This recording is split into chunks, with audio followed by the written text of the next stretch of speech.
Capítulo 2. A la mañana siguiente, para no pensar en mis preocupaciones, me fui a bañar a un estanque que había un poco más allá de nuestra casa, entre un bosquecillo de pinos. Los niños del pueblo iban a bañarse allí casi todas las mañanas cuando hacía buen tiempo. Satsu también venía a veces, con un traje de baño que se había hecho con unas ropas de pescar de mi padre, que ya estaban prácticamente inservibles. No era exactamente un buen traje de baño, porque cuando se inclinaba se le aflojaba en el pecho, y los muchachos gritaban: «Mirad, se le ven los montes Fujis». Pero a ella le daba igual. Hacia mediodía, decidí volver a casa a buscar algo de comer. Satsu se había ido mucho antes con el chico Suji, que era el hijo del ayudante del señor Tanaka. Le seguía como un perrito. Cuando iba a algún sitio, el chico miraba hacia atrás para indicarle que debía seguirle, y ella siempre lo hacía. No esperaba volver a verla hasta la hora de cenar, pero al acercarme a la casa la vi en el camino delante de mí, apoyada en un árbol. Si hubieras visto lo que estaba pasando lo hubieras entendido enseguida, pero yo no era más que una niña. Satsu se había subido el traje de baño hasta los hombros, y el muchacho Suji estaba jugueteando con sus dos montes Fuji, como les llamaban los chicos. Desde que nuestra madre había caído enferma, mi hermana se había puesto bastante gordita. Sus pechos eran tan hirsutos como sus cabellos. Lo que me sorprendía más era que parecía que era precisamente su indocilidad lo que fascinaba al chico Suji. Los meneaba y los soltaba para ver cómo volvían a su sitio balanceándose. Yo sabía que no debía estar espiando, pero tampoco sabía qué hacer mientras tuviera el camino bloqueado por ellos. Y entonces de pronto oí la voz de un hombre detrás de mí. «Chiyo-chan, ¿qué haces ahí agachada detrás de un árbol?»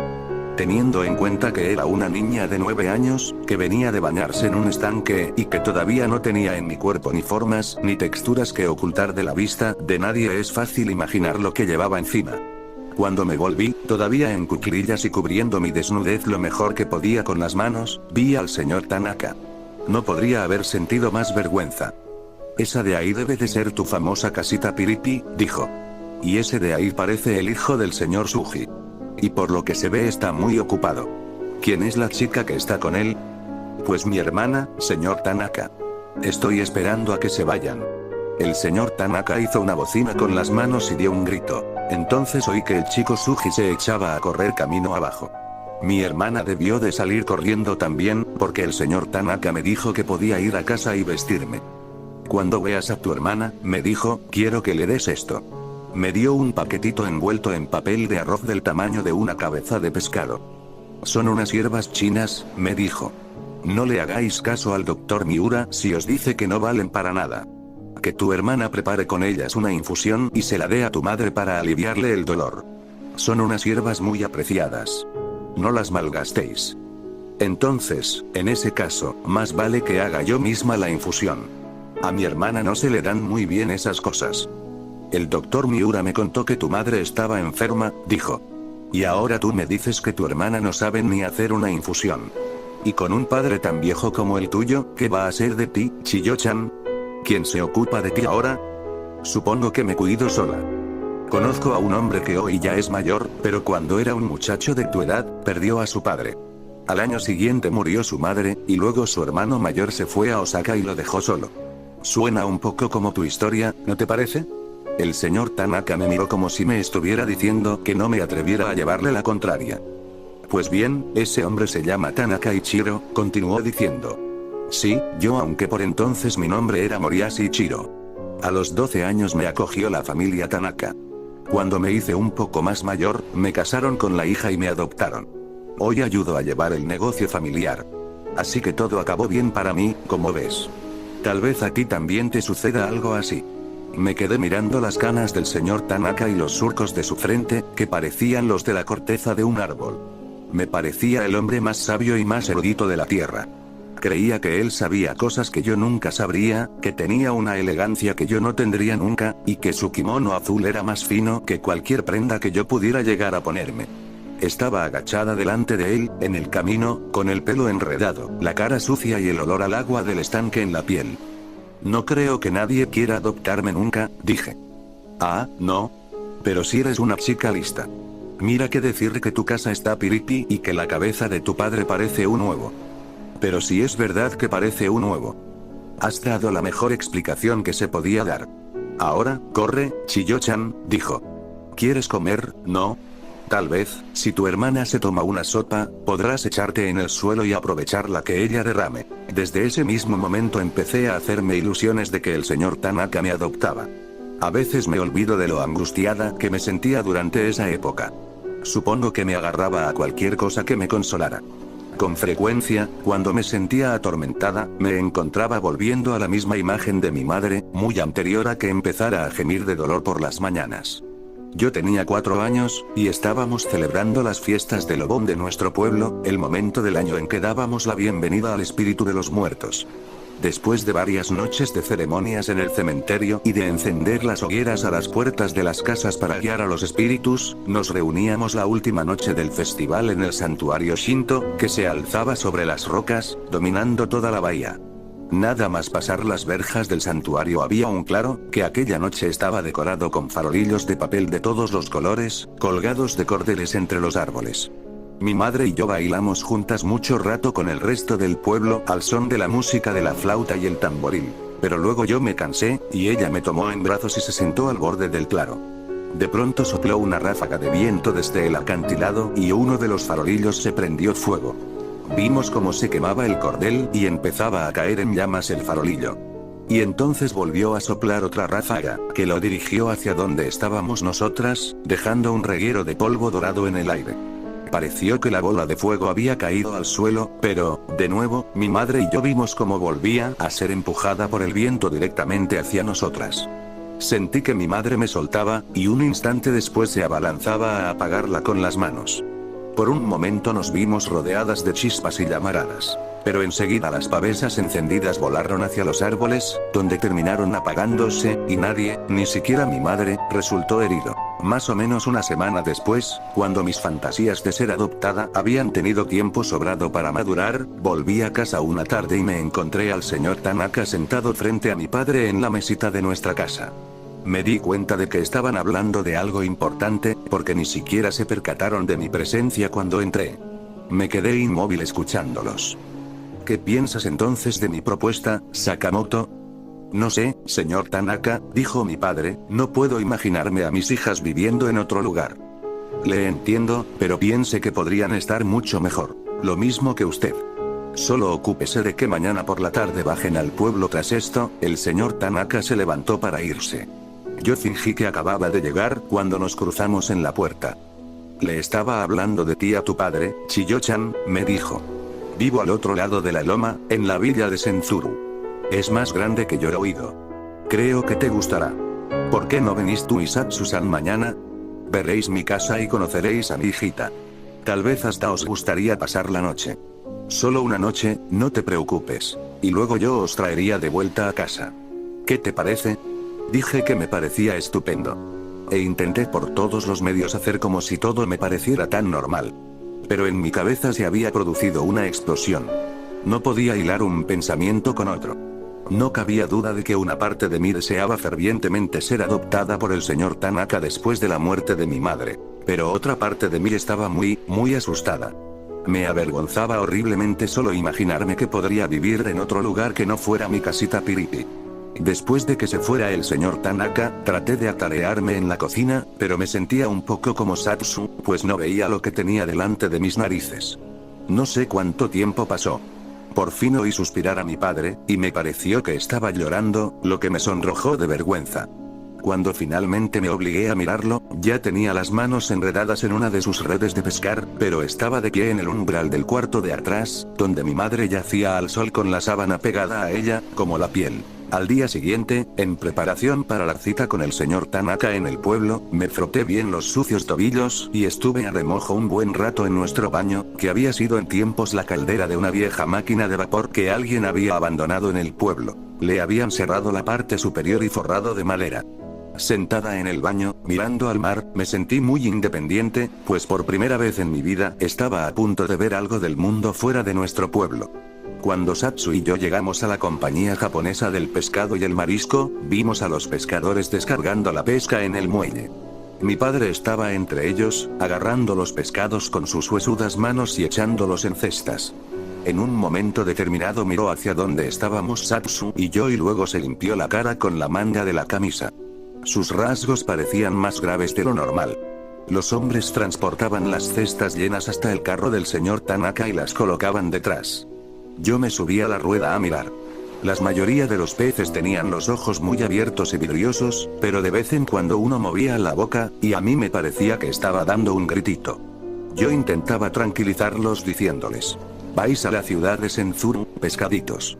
No os pasará nada. No veía que se ganaba diciéndoles la verdad.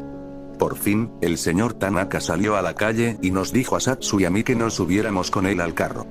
Yo me senté en el medio, lo bastante pegada al señor Tanaka para tocar con la mano la tela de su kimono. Me sonrojé. Satsu me miró fijamente, pero no pareció notar nada, igual de aturdida que de costumbre. Me pasé gran parte del viaje mirando al pescado bullir en las cajas. Al subir la loma, dejando atrás Yoroido, una rueda pasó sobre una gran roca, y el carro se inclinó de pronto hacia un lado. Una de las lubinas cayó al camino y revivió con el golpe. Verla aletear, boqueando, era más de lo que yo podía soportar. Me volví con lágrimas en los ojos, y aunque intenté ocultárselas al señor Tanaka, él se dio cuenta. Después de recoger el pescado y cuando ya estábamos de nuevo en camino, me preguntó qué me pasaba. Pobrecito pescado, dije yo. Te pareces a mi mujer.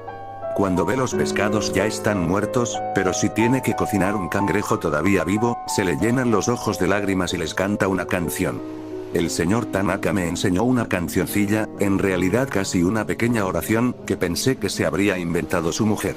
Ella se la cantaba a los cangrejos, pero nosotros adaptamos la letra a la lubina. Suzuki ryo Suzuki. Hobutsu shite kure. Lubinita, oh lubinita. Corre, corre, enseguida serás Buda. Luego me enseñó otra, una nana que yo no conocía. Se la cantamos a una platija que ocupaba sola una cesta, con sus ojos, como botones, girando a ambos lados de la cabeza. Nemure yo, Ikerei yo. Niwayama kibani. Tormo itsuji no. Mina nemureba. Oshiu amado kara. Jini kario. Sosogun kono yoru. Duerme, duerme, platija buena. Cuando todos estén dormidos. También los pájaros y los corderos. En los huertos y en los prados. Las estrellas de la noche verterán su luz dorada desde la ventana. Un momento después coronamos la loma y la villa de Senzuro se hizo visible a nuestros pies. Era un día gris. Era la primera vez que veía el mundo fuera de Yoroido, y me pareció que no me había perdido nada.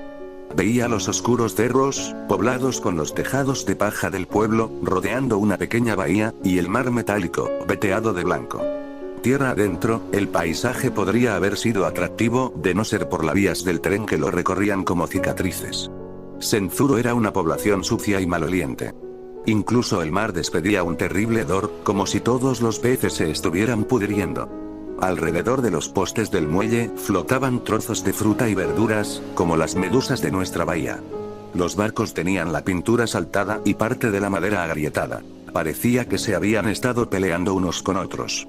Satsu y yo esperamos largo rato sentadas en el muelle, hasta que por fin el señor Tanaka nos llamó y nos dijo que entráramos en las oficinas centrales de la compañía japonesa del pescado y el marisco, donde nos condujo por un largo pasillo. No creo que dentro de un pez fue la masa tripas de pescado que en aquel pasillo. Pero, para mi sorpresa, al fondo, había un despacho, que a mis ojos de niña de 9 años pareció muy bonito. Satsu y yo nos quedamos en el umbral, descalzas en el resbaladizo suelo de piedra. Frente a nosotras había un escalón, y, subiéndolo, una tarima cubierta con tatamis. Tal vez eso fue lo que me impresionó. La elevación del suelo hacía que todo pareciera más grande. En cualquier caso, me pareció la habitación más bonita que había visto nunca, aunque ahora me hace reír pensar que el despacho de un asentador de pescado de un pequeño puerto del mar de Japón pudiera impresionar tanto a nadie. Sobre un cojín en la tarima había una mujer de edad, que se levantó al vernos y se acercó al borde y se puso de rodillas. Era vieja y tenía pinta de chiflada. No paraba quieta ni un momento. Cuando no estaba alisándose el kimono, estaba quitándose algo del ojo o rascándose la nariz, al tiempo que suspiraba continuamente, como si lamentara tener que hacer todos aquellos movimientos. El señor Tanaka le dijo: estas son Chiyo-chan y su hermana mayor, Satsu-san. Yo hice una pequeña reverencia, a la que doña Fuguillas respondió con una inclinación de cabeza. Entonces suspiró aún más profundamente y empezó a pellizcarse una zona del cuello llena de costras. Me hubiera gustado mirar hacia otro lado, pero tenía los ojos fijos en mí. Entonces tú eres Satsu-san, ¿no? Dijo. Pero seguía mirándome a mí. Yo soy Satsu, dijo mi hermana. ¿Cuándo naciste? Satsu no parecía todavía muy segura de a cuál de las dos se estaba dirigiendo doña Furillas, así que respondí en su lugar. Es del año de la vaca, dije. La vieja se acercó a mí y me acarició. Pero lo hizo de la forma más rara que se pueda uno imaginar, hundiendo la yema de los dedos en mi mejilla. Me di cuenta de que pretendía acariciarme porque su expresión era bondadosa. Esta es bastante bonita. ¡Qué ojos! Y se nota que es lista. Basta con verle la frente. Aquí se volvió a mi hermana y dijo, así que del año de la vaca. Entonces tienes 15 años. El planeta Venus 6, blanco. A ver, acércate un poco más. Satsu hizo lo que le decían. Doña Furillas empezó a examinarle la cara, no solo con la vista, sino también con las yemas de los dedos. Se pasó un largo rato comprobando la nariz de Satsu desde ángulos diferentes, y sus orejas. Le pellizcó los lóbulos varias veces, y luego empezó a gruñir para indicar que había terminado con Satsu y se volvió hacia mí. Tú tienes que ser del año del mono. Basta con mirarte. ¿Cuánta agua tienes? 8, blanco. El planeta Saturno. Y eres una chica muy atractiva. Acércate. Entonces procedió a hacer lo mismo conmigo, pellizcándome las orejas y todo lo demás. Yo no podía dejar de pensar que hacía un momento se había estado rascando las costras del cuello con la misma mano. Enseguida se puso en pie y se bajó al suelo, donde estábamos nosotras. Le llevó un rato meter los pies en los zori, pero finalmente se volvió hacia el señor Tanaka y le dirigió una mirada que él pareció entender de inmediato, porque salió de la habitación, cerrando la puerta tras él. Doña Furillas desabrochó el blusón campesino que llevaba Satsu y se lo quitó. Le estuvo moviendo los pechos, le miró debajo de los brazos, y luego la giró y le examinó la espalda. Yo estaba tan sorprendida que apenas me atrevía a mirar. Claro que había visto a Satsu desnuda antes, pero la forma de tocarla de Doña Furillas me pareció más indecente que cuando Satsu se había subido el bañador para que la manoseara el muchacho Suji. Entonces, como si no fuera ya bastante, Doña Furillas le bajó las bragas de un tirón, la observó de arriba a abajo y volvió a ponerla de frente. Sal de las bragas, le dijo. Hacía mucho tiempo que no veía a Satsu tan avergonzada, pero dio un paso y dejó las bragas en el suelo fangoso. Doña Furillas la tomó por los hombros y la sentó en la tarima. Satsu estaba totalmente desnuda, y estoy segura de que no tenía más idea que yo de lo que estaba haciendo allí sentada. Pero tampoco tuvo mucho tiempo de preguntárselo, porque un instante después, Doña Furillas le había puesto las manos en las rodillas, separándoselas. Y sin vacilar un momento, metió la mano entre las piernas de Satsu. Después de esto, no pude seguir mirando. Supongo que Satsu debió de resistirse porque Doña Furillas dio un grito y al mismo tiempo oí un sonoro azote. Doña Furillas había pegado a Satsu en el muslo, como pude darme cuenta luego por la señal roja que le había dejado. Un momento después Doña Furillas había terminado y le dijo a Satsu que se vistiera. Mientras se vestía, Satsu soltó un profundo suspiro. Puede que estuviera llorando, pero yo no me atreví a mirarla. Seguidamente, Doña Furillas vino directa hacia mí, y en un segundo me había bajado las bragas hasta las rodillas y me había quitado el blusón, como había hecho con Satsu. Yo no tenía pecho que la vieja pudiera toquetear, pero me examinó debajo de los brazos, igual que a mi hermana, y también me dio la vuelta, antes de sentarme en la tarima y terminar de quitarme las bragas. Estaba horriblemente asustada pensando en lo que vendría después. Cuando intentó separarme las rodillas, tuvo que darme un azote en el muslo, como a Satsu, y a mí se me hizo un nudo en la garganta intentando contener las lágrimas. Me puso un dedo entre las piernas, y sentí como un pellizco, tan intenso que solté un grito. Cuando me dijo que me vistiera, me sentía como deben de sentirse las compuertas de un pantano al detener las aguas de un río. Pero me daba miedo que el señor Tanaka nos mirara mal si cualquiera de las dos se echaba a llorar como una niña pequeña. Las niñas están sanas, le dijo al señor Tanaka cuando este volvió a entrar en la habitación, y son aptas. Las dos están intactas. La mayor tiene demasiada madera, pero la pequeña tiene una buena cantidad de agua. También es muy bonita, ¿no le parece? Su hermana mayor parece una campesina a su lado. No me cabe la menor duda de que las dos son atractivas a su manera, respondió él. ¿Pero por qué no lo hablamos mientras la acompaño fuera? Las niñas me esperarán aquí. Cuando el señor Tanaka cerró la puerta tras él, me volví para ver a Satsu, que estaba sentada al borde de la tarima, mirando al techo. Las lágrimas formaban un charquito a cada lado de su nariz, y en cuanto vi lo triste que estaba ella, yo también me eché a llorar. Me sentía culpable de lo que había sucedido y le sequé la cara con una esquina de mi blusón. ¿Quién era esa horrorosa mujer?, me preguntó. Debe de ser una adivina. Lo más seguro es que el señor Tanaka quiera saberlo todo de nosotras. ¿Pero por qué nos ha examinado de esa forma tan horrible? ¿No lo entiendes, Satsu-san?, le contesté. El señor Tanaka quiere adoptarnos.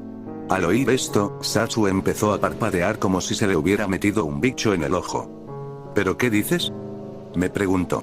El señor Tanaka no puede adoptarnos. Nuestro papaíto está ya muy viejo y como la mamá está enferma, creo que al señor Tanaka le preocupa nuestro futuro. No tendremos quien se ocupe de nosotras. Satsu se puso en pie, muy agitada con mis palabras. Empezó a bizquear, y pude darme cuenta de que se esforzaba por seguir creyendo que nada nos sacaría de nuestra casita piripi. Estrujaba lo que yo le había dicho como se estruja una esponja para sacarle el agua. Poco a poco su rostro empezó a relajarse y se volvió a sentar al borde de la tarima. Un instante después estaba tan tranquila observando la habitación, como si no hubiéramos tenido conversación alguna. La casa del señor Tanaka se encontraba al final de una callejuela, a la salida del pueblo. El bosquecillo de pinos que la rodeaba olía tan fuerte como el océano en los acantilados de nuestra casa. Y cuando pensé en el océano y en que iba a cambiar un olor por otro, sentí un vacío terrible, como cuando te asomas a un precipicio y enseguida tienes que retirarte. No había en Yoroido una casa tan grande, y tenía unos aleros inmensos, como los del santuario de nuestro pueblo. Al cruzar el umbral de la puerta, el señor Tanaka dejó los zapatos exactamente en el mismo sitio en el que se los quitó, y una doncella vino inmediatamente y los puso en un estante. Satsu y yo no teníamos zapatos que quitarnos, pero justo en el momento en que iba a entrar en la casa, sentí un ligero golpe en la espalda, y una piña cayó entre mis pies en suelo de madera. Me volví y vi a una niña más o menos de mi misma edad, con el pelo muy corto, que corría a esconderse detrás de un árbol. Se asomó, con una sonrisa que dejaba ver sus paletas separadas, y echó a correr, volviendo la cabeza de vez en cuando para asegurarse de que iba tras ella. Puede que suene raro, pero no tenía la experiencia de conocer niñas de mi edad. Claro que conocía a las otras niñas del pueblo, pero no tenía la sensación de haberlas conocido, pues habíamos crecido juntas y nos conocíamos desde siempre. Pero Kuniko, pues ese era el nombre de la hijita del señor Tanaka, fue tan simpática desde el momento en que la vi que pensé que tal vez no me iba a resultar tan difícil pasar de un mundo al otro. Las ropas de Kuniko eran mucho más refinadas que las mías, y llevaba zori. Pero siendo yo como era una niña de pueblo, la perseguí descalza por el bosque hasta que la alcancé en una especie de casa de muñecas construida con las ramas de un árbol seco. Había dispuesto por el suelo piedrecitas y piñas para separar las habitaciones. En una hizo que me servía té en una taza desportillada. En otra nos turnamos la tarea de acunar a su bebé, que se llamaba Taro y que, en realidad, no era más que un saquito lleno de tierra. Kuniko me dijo que Taro no extrañaba a nadie, pero que le asustaban las lombrices. Casualmente, igual que a ella. Cuando encontrábamos una, Kuniko se aseguraba de que yo la tirara afuera antes de que el pobre Taro se pusiera a llorar. Yo estaba encantada con la perspectiva de tener a Kuniko de hermana. En realidad, los majestuosos árboles y el olor a pino, incluso el señor Tanaka, empezaron a parecerme insignificantes en comparación. La diferencia entre la vida allí, en la casa del señor Tanaka, y la vida en Yoroido era tan grande como la diferencia entre el olor a comida y un bocado de algo delicioso. Al oscurecer, nos lavamos las manos y los pies en el pozo, y entramos a sentarnos en el suelo en torno a una mesa cuadrada. Me sorprendió ver el humo que salía de la comida que estábamos a punto de comer y se elevaba hasta las vigas del alto techo, del que colgaban luces eléctricas. La habitación tenía una luz sobrecogedora. Nunca había visto nada igual. Enseguida aparecieron los sirvientes con la cena, lubina asada, encurtidos, sopa y arroz al vapor, pero en el momento en el que empezábamos a comer se apagaron las luces. El señor Tanaka se rió. Al parecer, esto sucedía con bastante frecuencia. Los sirvientes se afanaban encendiendo unos faroles colgados de trípodes de madera. Nadie habló mucho mientras comíamos. Yo esperaba que la señora Tanaka fuera muy atractiva, pero parecía una versión envejecida de Satsu, salvo que sonreía continuamente.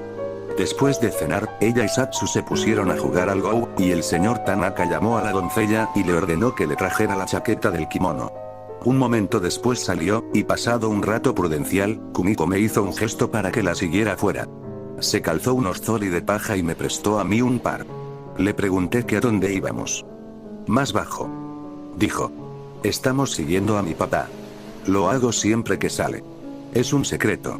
Nos encaminamos por la callejuela y giramos en la calle principal en dirección al centro de Sezuru, siguiendo al señor Tanaka a cierta distancia. Unos minutos después, nos encontrábamos entre las casas del pueblo, y entonces Kumiko me tomó del brazo y me guió hacia una calle lateral. Al final de un pasaje empedrado, entre dos casas, llegamos a una ventana cubierta con persianas de papel, que brillaba con la luz de su interior. Kumiko aplicó el ojo a un agujerito abierto a su altura en una de las persianas. Mientras ella miraba, yo oí risas y voces, y a alguien pude acercar el ojo al agujerito. La mitad de la habitación me quedaba oculta por un biombo, pero pude distinguir al señor Tanaka, sentado en una de las esteras, entre un grupo de 4 o 5 hombres. A su lado, un anciano contaba una historia sobre alguien que sostenía una escalera de mano por la que subía una chica y aprovechaba para mirarle por debajo de la falda. Todos reían salvo el señor Tanaka, que tenía la mirada fija en la parte de la habitación oculta a mi vista. Una mujer de edad vestida con kimono se acercó a él con un vaso en la mano, y él lo agarró para que ella le sirviera cerveza. El señor Tanaka me pareció una isla en medio del océano, porque aunque todos los demás estaban riéndose con la historia, incluso la vieja que servía la cerveza, él continuaba serio, mirando fijamente al otro lado de la mesa. Aparté el ojo del agujerito y le pregunté a Kumiko qué era aquel sitio. Es una casa de té, me respondió, donde las geisas divierten a los hombres. Mi papá viene casi todas las noches. No sé por qué le gusta tanto. Las mujeres sirven las bebidas, y los hombres cuentan historias, salvo cuando todos se ponen a cantar. Todo el mundo termina borracho. Volví a mirar por el agujerito a tiempo para ver una sombra que atravesaba la pared, y entonces apareció una mujer. De sus cabellos colgaban los verdes capullos de un sauce, y llevaba un kimono rosa pálido con un estampado en relieve de flores blancas. El ancho obi ceñido en la cintura era naranja y amarillo. Nunca había visto una ropa tan elegante. Lo más sofisticado que poseía una mujer en Yoroido era un traje de algodón, o tal vez lino, con un sencillo estampado en índigo. Pero a diferencia de sus ropas, la mujer no era en absoluto bonita. Tenía unos dientes tan saltones que los labios no llegaban a tapárselos del todo, y la cabeza tan estrecha que parecía que se la hubieran aplastado entre dos tablas al nacer. Se puede pensar que soy cruel al describirla de este modo tan duro. Pero me sorprendió ver que aunque nadie diría que era una belleza, los ojos del señor Tanaka estaban clavados en ella, como un pez en el anzuelo. Continuó mirándola mientras el resto reía y se divertía. Y cuando ella se arrodilló a su lado para servirle un poco más de cerveza, lo miró de una forma que sugería que se conocían muy bien. Entonces le tocó mirar por el agujero a Kumiko y cuando decidió que ya habíamos tenido bastante, volvimos a la casa y nos bañamos juntas en un baño situado en una de las esquinas del bosquecillo de pinos. Los trozos de cielo que se veían entre las ramas estaban plagados de estrellas. Yo me hubiera quedado mucho más tiempo allí sentada, intentando comprender todo lo que había visto aquel día y los cambios a los que tendría que hacer frente. Pero a Kumiko le había dado tanto sueño el agua caliente del baño que enseguida aparecieron los sirvientes para ayudarnos a salir. Satsu ya roncaba cuando Kumiko y yo nos acostamos en nuestros futones a su lado, abrazadas una a la otra. Me invadió una cálida alegría, y le susurré a Kumiko al oído. ¿Sabías que voy a venir a vivir contigo? Pensaba que esta noticia le haría abrir los ojos o incluso incorporarse, pero no la sacó de su sopor. Soltó un gemido, y un momento después su respiración, cálida y húmeda, había tomado el ritmo del sueño.